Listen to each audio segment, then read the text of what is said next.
Good afternoon, everybody. Welcome to the last session of the day, titled is Individual TPD Fit for Future. Now, I know it's after 5 o'clock already. I was on a very early plane this morning. We're between you guys and drinks, so we'll try and keep this moving along quickly for you. A reminder that Q&A will be in the app as per usual, as it's been all day. Now, our presenters here, we've got Matt Noyce. Matt is the founder and owner of M&C Actuaries, a firm of 20 actuaries and data scientists, and a trusted partner for insurers, reinsurers, and super funds. He has over 30 years' experience in insurance, reinsurance, super, and consulting across Australia, New Zealand, Asia, and the UK. We also have Mark McClenaghan. He is Swiss Re's Head of Life and Health for New Zealand and Head of Product and Pricing across Australia and New Zealand. In his role, he's responsible for end-to-end performance of the New Zealand business, as well as from a product and pricing perspective, working with clients on design, pricing, and profitability across retail and group insurance. So I'll pass over to you guys.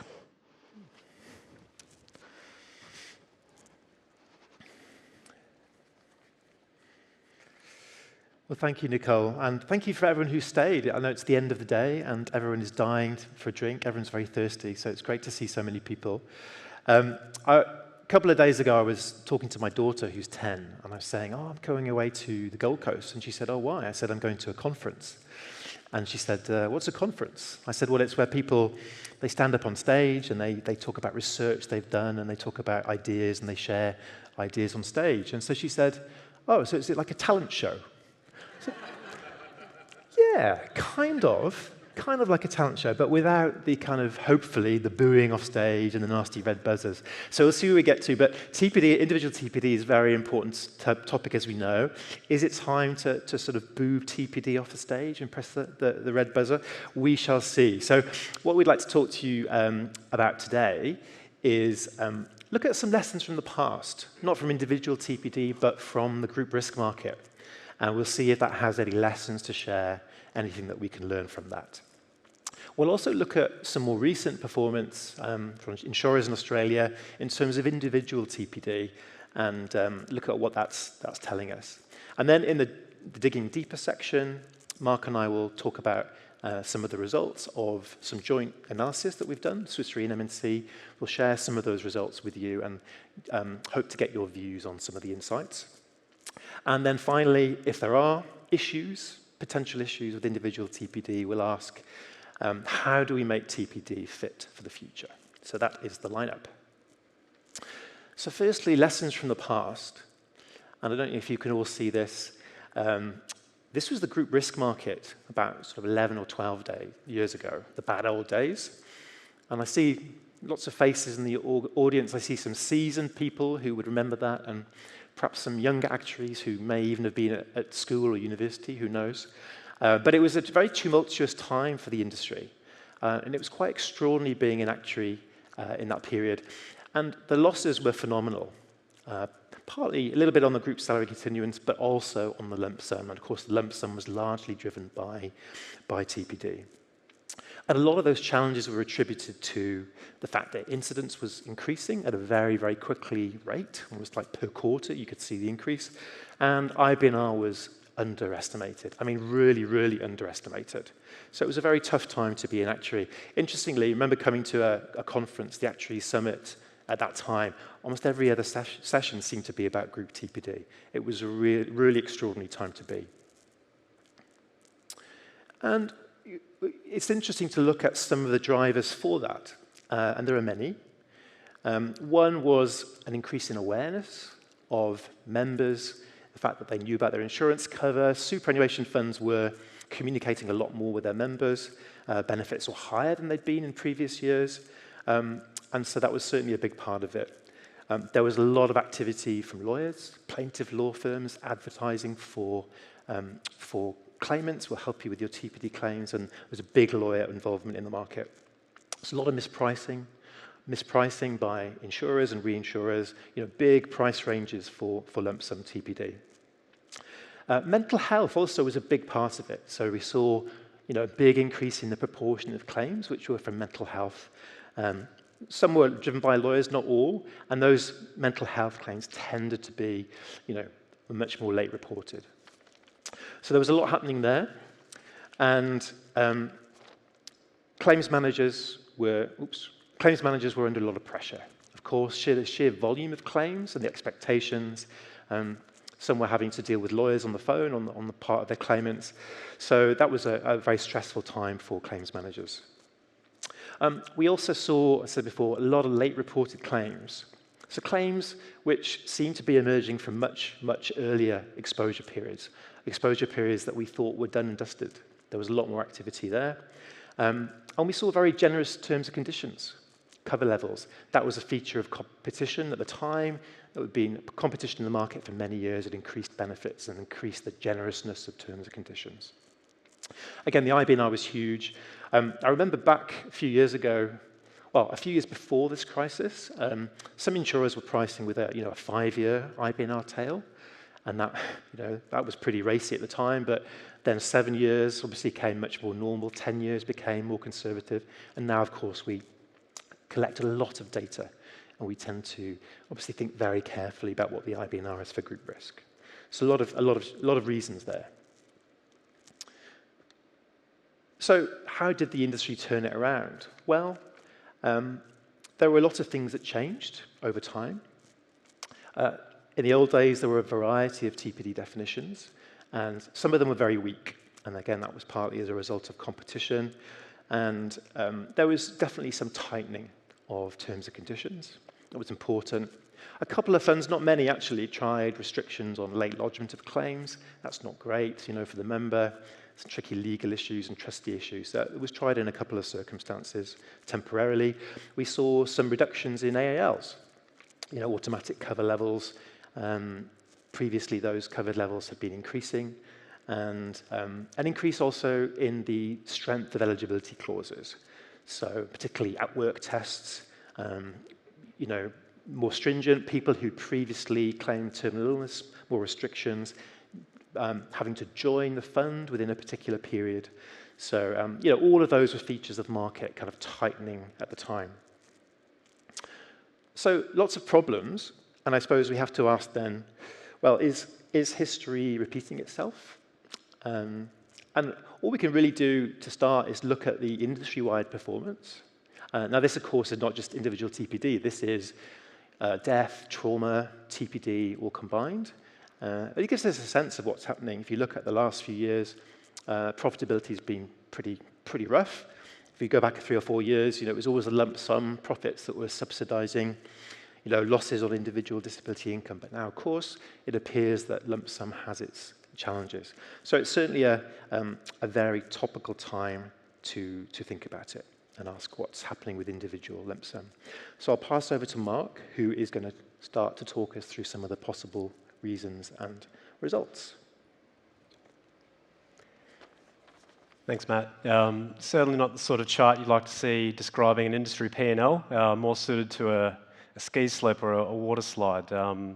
So obviously, the industry's got to do some work to turn this around and get it back to being that bedrock of our financial performance to see us through some of the more volatile lines of business we write, like group and individual DI.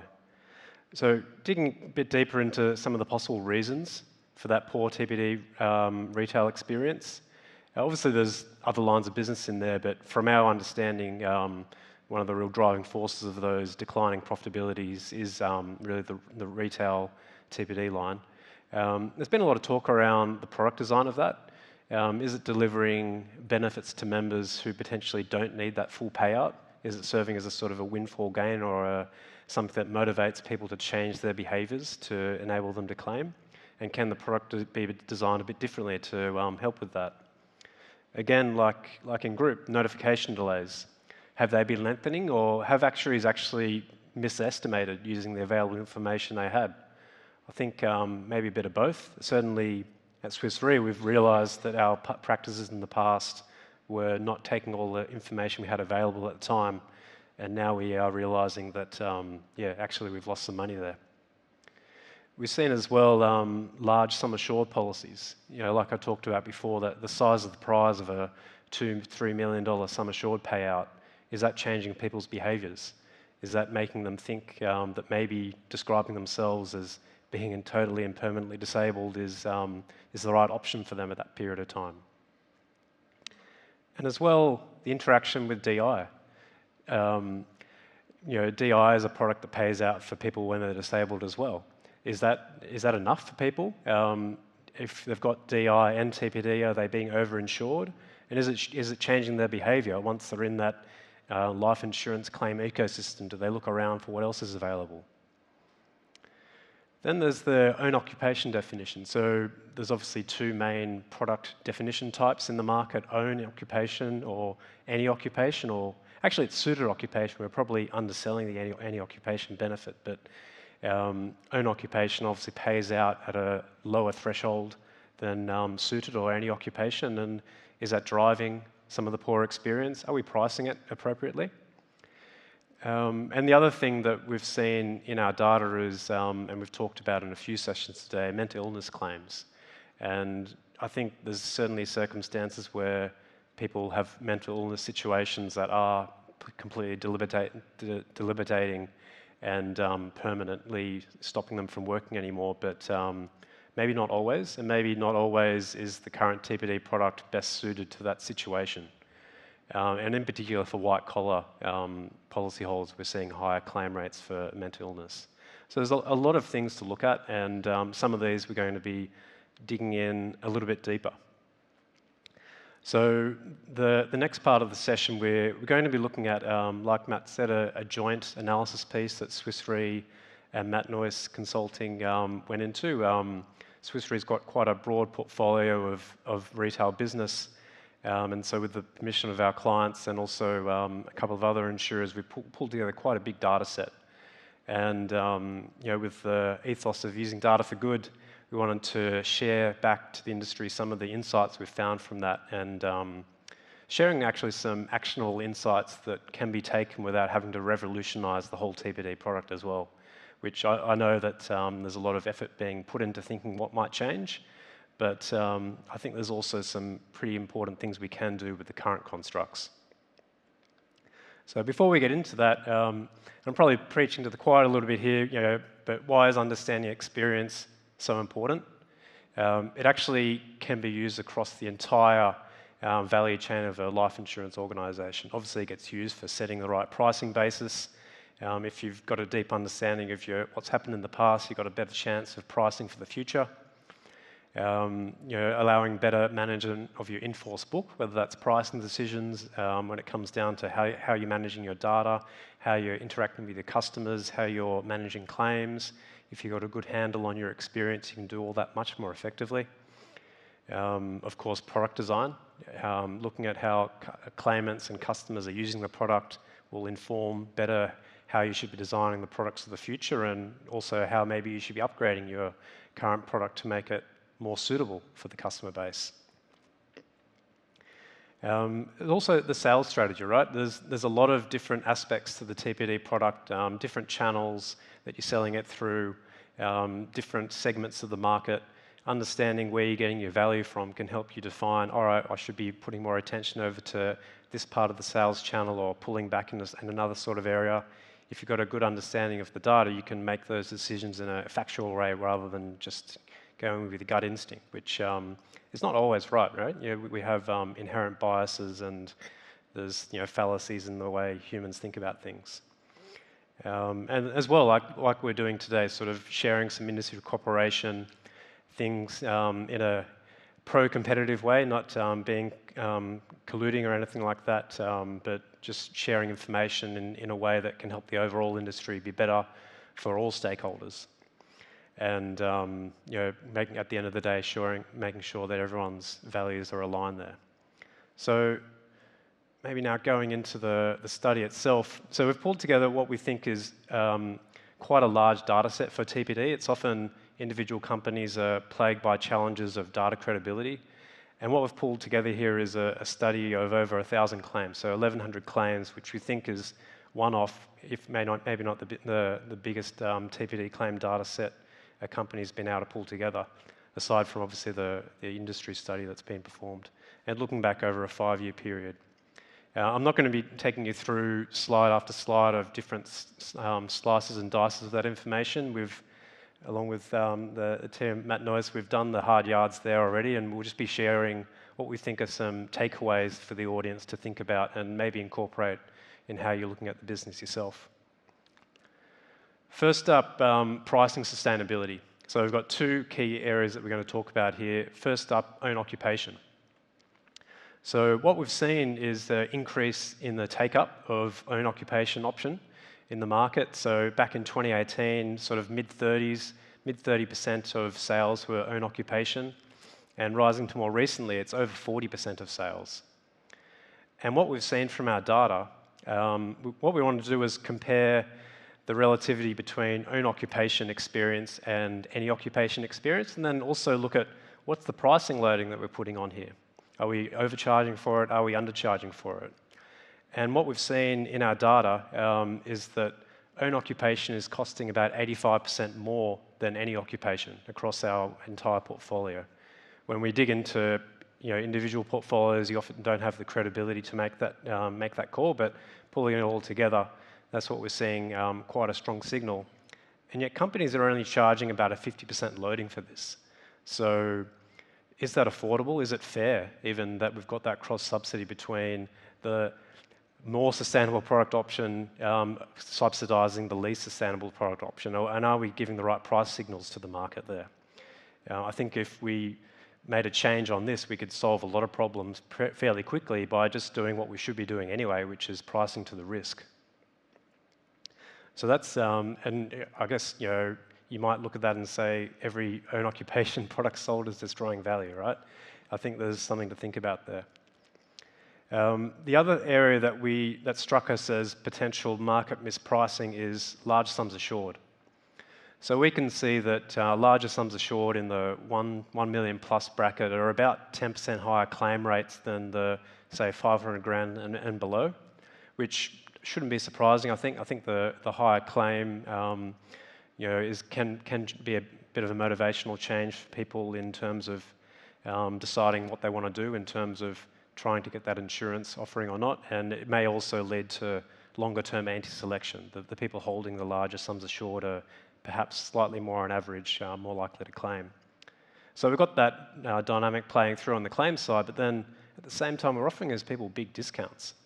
So a 2 million plus sum assured is getting a 25% discount off someone at the lower sums assured, but actually we're expecting them to claim at a higher rate. So we're not pricing to the risk here in the market, and I think we're potentially encouraging the wrong type of selection into our portfolios. I think if we were to make these changes and price a bit more to the risk, we don't have to necessarily make massive changes to the product to get some incremental gains and incrementally improve sustainability of the product. And at the same time, probably making more accessible the product to consumers if we're able to relatively price cheaper the products that are more suitable. The other thing we wanted to talk about is the IBNR assumption. So Matt talked about this, and the chart we've got here is it's a very simple chart, just sort of showing what does an A over E look like for different IBNR factors. So the one at the bottom, the blue line there, I'm pretty sure none of the actuaries in the audience will be doing this, but is if you assume no IBNR. If you had like a year or two lag on your experience study, what does it look like with no IBNR assumption? And then putting on top of that a 5-year IBNR development period, which you'd think maybe conceptually for retail policies where everyone's got very high awareness of the cover, maybe that should be enough. And I'll put my hand up, a few years ago, that's what I was using. Later on realised that, we lost a lot of money because of that decision. But then, the more contemporary view of 10-year plus, it actually has a very big impact on just what you're observing the historical claims cost was. So it's a really material assumption, and one that demands, I think, a lot more attention from actuaries in this space. Are we doing all that we can in this space? I think there's more that we can look at. The key assumption at the moment is that all the notification delays are homogeneous, nothing has changed over time, but what if it isn't? What if those historical estimates, as they have been in the past, again, prove to be inadequate? There's a lot of mental illness claims now in the claim subset. We see that actually they will take a bit longer to manifest. Should we be allowing different IBNR lag factors for different claim types? Do we need to incorporate forward-looking views? Do we just look at the past? Should we be thinking, is there anything changing in society that will cause these delays to lengthen or shorten? And as well, can DI be a lead indicator? If we know that we've got more DI claims coming through the book, should that cause us to now want to put up our IBNR assumption for TPD? Is that a lead indicator of there's more TPD claims in the pipe that just haven't been reported yet? So a few things to think about there. It's hard to get exact answers, I think. The other topic, mental illness. So it's a major proportion of our claims. The chart I've got here shows it's quite a volatile portion of the claims book. It moves up and down quite a bit, but definitely meaningful. And it begs the question, does the current product a lump sum benefit, which is essentially forcing people to consider themselves totally and permanently incapable of ever working again, is that the right label to be putting on someone dealing with a mental illness crisis? Probably not helping the situation. Are there better ways that we can support people going through that journey? And should there be some adjustments made just from that purely the customer outcome perspective? And then the last bit of digging deeper, we're looking at the link between RDII and TPD, and it seems that people who have both policies, they're 30% more likely to claim on their TPD versus people who just have a TPD cover. So it's hard to know exactly what's the reason for that, but it probably then leads into that discussion around a hybrid product. Does that then make it harder to price a hybrid product if you're already putting these two products together, whereas you've got some sort of implicit cross-subsidy there at the moment between people who have one or both? It's also interesting to look at the length of time between a DI claim and when it converts into a TPD claim, because it's worth noting that actually we as insurers, we know about these people a long time before they claim TPD. They're already being paid a DI benefit, and is there any change that we can make to the claims management process that even if someone may not be getting better in the next couple of years, is there anything we can do to help them avoid getting to that point of TPD? Can that be worked into a more holistic claims management approach? And then I've got an interesting chart here. I haven't seen one like this before, but the team pulled together. It sort of shows what's the claim cause comparing that DI claim to the TPD claim. And you can see actually it matches up pretty well. One thing I was sort of thinking is, maybe there'll be a higher proportion of mental illness claims than DI, but it lines up fairly well. We do see a bit of a misclassification between accident and musculoskeletal claims. I think it's often a bit of a grey area between those two, but I think generally it shows that people claim for the same thing on TPD as what they're on the claim for DI, which maybe that does mean from a customer's perspective a combined hybrid product could actually be pretty suitable. And like I said, if people are claiming for that same issue that caused them to come in the front door on the DI claim, maybe there's more that we can do on the claims front. So that's all from me. I'm now going to pass back over to Matt to talk about some of the innovative work. So thank you for that great sharing of the insights. We also did a bit more modeling, which was to try and look to see if we could build a multiple linear regression model and try to explain some of the variance in the actual versus expected. So you can see all of the various different factors there that we used. So we built a model. Now, you're all down to know, was the model a good fit? No, not particularly, but we did explain some of the variance. So about 14% of the variance we could explain in terms of why the actuals are different from the expected. And there's some culprits there were identified, and it's mainly around disability definition. It's around, so obviously own occupation or any occupation. It's around the sum insured bucket as well, and also age band. So that may be areas where we should look into our valuation bases, our pricing bases to say, well, is the industry table the right shape? Do we have enough variation for those factors? But of course, there's a whole bunch of stuff that we weren't able to explain. Of course, maybe it's the wrong model, maybe it's not linear, maybe we need more data. It's a good sized data sample, I guess, for TPD, 1,100 claims. Maybe we need more data, more sharing of data, and maybe there are other risk factors that we just don't know about yet. So it's an interesting result.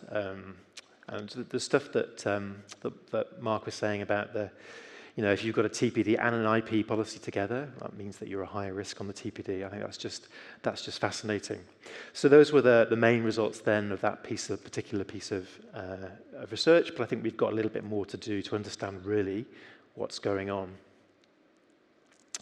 So with that in mind then, if there are issues with TPD, we've identified perhaps some things that we may need to look into further, what should we be doing to make TPD fit for the future, or at least fitter for the future?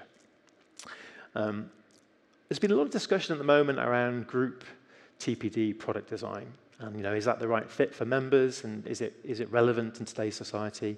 And that's great, but I think also we need to think about the same question for individual TPD. Is it the right design given today's society? And should we be releasing some of that benefit earlier to claimants so that it sort of better matches their payment needs? Some people are saying, well, do we even need TPD? Should we, in fact, sort of absorb it into a trauma policy, income protection policy? I remember years ago pricing in the UK used to price critical illness policies, and you'd have sort of TPD as a bit of a catch-all, which could be part of it, loss of independent existence. So, that's one thing to think about. Do you need a separate TPD policy?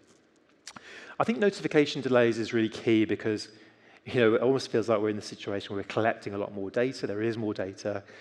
Where do the notification delays stop? And we need to be quite careful. And, as we've made our pricing and modeling more sophisticated within group insurance, pricing and reserving over the years, do we need to do more in the individual space? Should we be looking at different reserving models for IBNR, for different causes of claim? Because TPD is not one risk. It's cardiovascular cover, cancer cover, mental health, injury, respiratory cover. It's a whole bunch of different risks, right? And they have different drivers. How is the claim money spent? So I think TAL actually did an interesting study on the group insurance side and looked at how group claimants were spending their money, and they presented that at the ASFA Insurance Insights session last year. I'm not sure if anyone's done a similar study on individual TPD, but it would be very interesting to see how claimants are using that money to obviously help them get back on their feet. And then the definition, the trigger for the claim. Some people are talking about, well, do we need a standardized definition of claim? Not a huge fan because I tend to find it limits innovation and competition, and that's probably the last thing we need in this industry. But severity-based, that could make some sense. Do we try and bring it back to what the need is, the principles of indemnity, different payments of claim for different severities? That might be something that we in the industry should look at. And refined pricing methodologies. I think it's something that we need to look at quite closely, particularly the mental health side, and that we monitor what's going on. So I'll leave it there, the conclusions. But so is TPD fit for future? Or is it time to vote TPD off the stage and press the big red buzzer? I don't think so. I don't think it's going to be like the group crisis was 11 or 12 years ago. I think we're seeing changes which are more gradual in nature for this product. I do think that there are things we've identified that we need to look into further, such as own versus any occupation price, the link between if someone's got a DI policy and a TPD policy, then they're a higher risk. The interaction of DI and TPD, mental health, late reported claims, where will it end up? And are our current tables sufficient to explain everything that's going on? Possibly not. There are probably other risk factors we need to consider, and also other risk factors that we don't know about. So I think it requires some more thought, more sharing of data, more research. So I'll leave it there, and happy to take any questions you might have. Excellent. All right, thank you both. We do have some questions coming in, but please keep them coming. So I'll start with, do you believe that fundamentally individuals with higher sums assured are more likely to have a TPD event, or are they just more likely to claim? If they're more likely to claim, doesn't this imply we have customers out there eligible for a TPD claim? I would possibly even think that people who are able to justify getting a higher benefit might be a better risk because they have more means to look after themselves, more means to spend on preventative health care. So, yeah, I'd probably say biologically no, but yeah, definitely it does seem to be coming through with higher propensity to claim. Which is probably anti-selection than you would think, right? It's probably the element of that. And the advice of the advisor, you would think as well, be an element of that, I think. Yeah. I mean, obviously there are people with needs for higher sums insured. They've got debt levels, they've got mortgages, whatnot. You talked about the higher claims experience there. You also talked about the occupation, ONOC versus NEOC. Again, people in specialty type occupations. So how do we get that balance right between trying to address the claims experience, but also noticing the need and genuine need for cover in certain circumstances? Well, I think first of all we should price it appropriately. That would be a good start, I think. But yeah, I think there's probably more that can be done as well to make sure that the right people are getting the payments as well, to make it all more affordable for everyone. That whole concept of mutuality, everyone's getting a fair shake of the sauce bottle. Yeah, I think more granular pricing certainly is going to help, right, to incentivize people. Because TPD is just going to get so expensive already, it's going to get more expensive, right? So I think price is an important part to pay. People need own occupation. Yeah. Definitely some questions coming through about should we even have individual TPD? I know you touched on it briefly, Matt, but isn't IP better? Many other markets don't sell TPD or only very low volumes. So is it something we should continue to sell as an industry? It's a good question. Yeah, I think Australia is quite unique globally by having so much of it in the market. Personally, I have it. I've got a fair amount of it, and maybe it's just a peace of mind thing.